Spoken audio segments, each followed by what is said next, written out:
Ya Allah'ın adı. Sübhanallah, Sübhanallah. Kodan olumsan. O yüzden kodan olum. Bu nelleriniz adına böyle cıppılı cıppılı. Ay maşallah. Sübhanallah. Bugünkü ev tapşırığı da. Geçmiş ev tapşırığı yok. Təzə ev tapşırığıdır. Hazır. Buyur, navarını kaldırıyor. Ay maşallah. Koyunda ben bir tane görsəldiyim. Görsəldiyim yoksa yok. İcazə versən mi? Elbala Məktəbinin Uyqadan alım. Son 5 ildir. Son 5 illər çoxdur, amma bugünkü günü Sübhaladır, Sübhala. Hə, Sübhala var. Qazağı ritmi çalarır. Zərbə xoşlayır. Bax.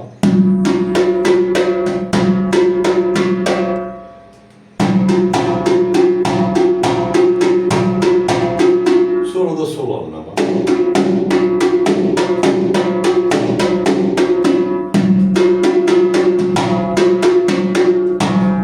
Hazırız.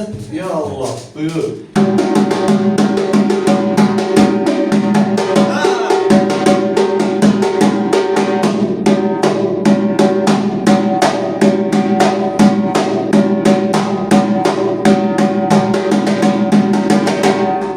Ay maşallah, budur bak. Yani bak burada sol aydan da istifadə edil. Ayın 27'si bir ay tamam oldu. Yani bir ayın içinde yani biz elə Sübhala ilə işlər görmüşük ki Sübhala.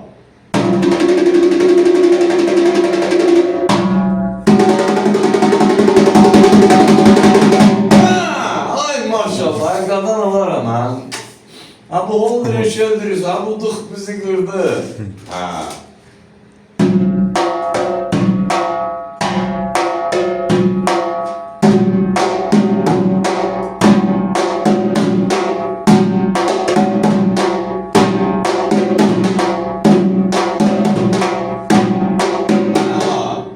İndi. Söz sende.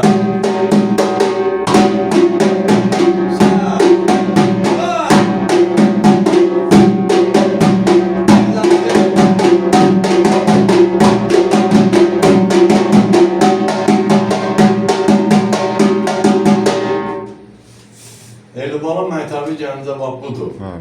Bax bu bir ayın içində uşaq Tirmoğlu çalır, Qazağı ritmində.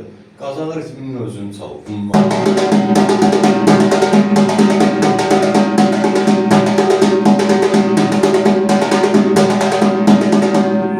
Sağlı sollu Tirmoğlu verir.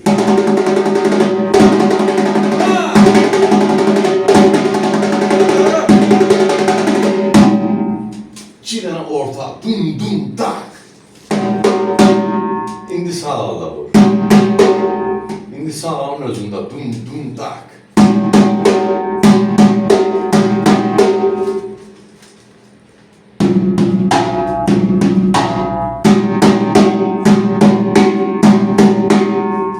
Yaxşı.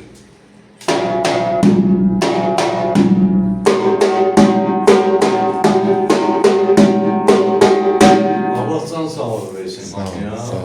Budur lan maşallah. Allah saxlasın.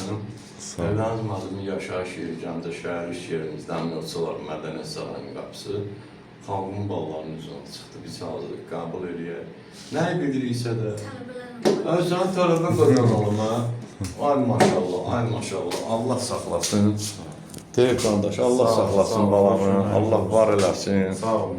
Yəni siz özünüz ritm aləmində olan bir şəxsiyyətsiniz. Yəni görürsünüz. Yəni hələ Hüseyin balada nələr var. Onlar hamısı yavaş-yavaş. Yəni sol əli aşmaq çox çətindir, ancaq maşallah. Maşallah gözəldir. Sağ ol ay Sübhala, sağ ol qadan olum, çox sağ ol.